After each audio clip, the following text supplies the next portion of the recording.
सभी भक्तों को राम राम। विष्णु लोक में आपका स्वागत है। भगवद गीता अध्याय 2 श्लोक नंबर 52। यदा ते मोकलिलं बुद्धिर्वतिष्ठति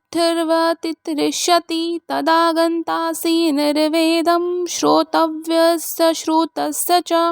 जब तुम्हारी बुद्धि मोह रूपी सघन वन को पार कर जाएगी तो तुम सुने हुए तथा सुनने योग्य सब के प्रति अन्यमनस्क हो जाओगे। भगवत भक्तों के जीवन में ऐसे अनेक उदाहरण प्राप्त हैं जिन्हें भगवत भक्ति के कारण वैदिक कर्म कांड से विरक्ति हो गई। जब मनुष्य श्री कृष्ण को तथा उनके साथ अपने संबंध को वास्तविक रूप से समझ लेता है तो वह सकाम कर्मों के अनुष्ठानों के प्रति पूर्णतया अन्यमनस्क हो जाता है, भले ही वह अनुभवी ब्राह्मण क्यों न हो।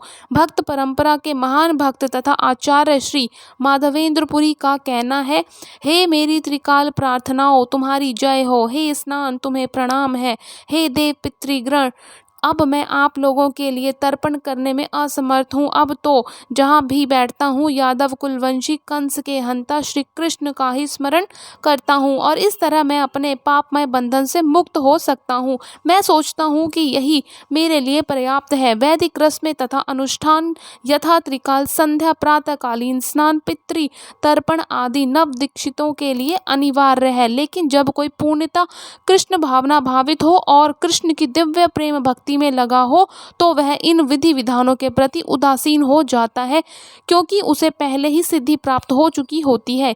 यदि कोई परमेश्वर कृष्ण की सेवा करके ज्ञान को प्राप्त होता है तो उसे शास्त्रों में वर्णित विभिन्न प्रकार की तपस्याएं तथा यज्ञ करने की आवश्यकता नहीं रह जाती।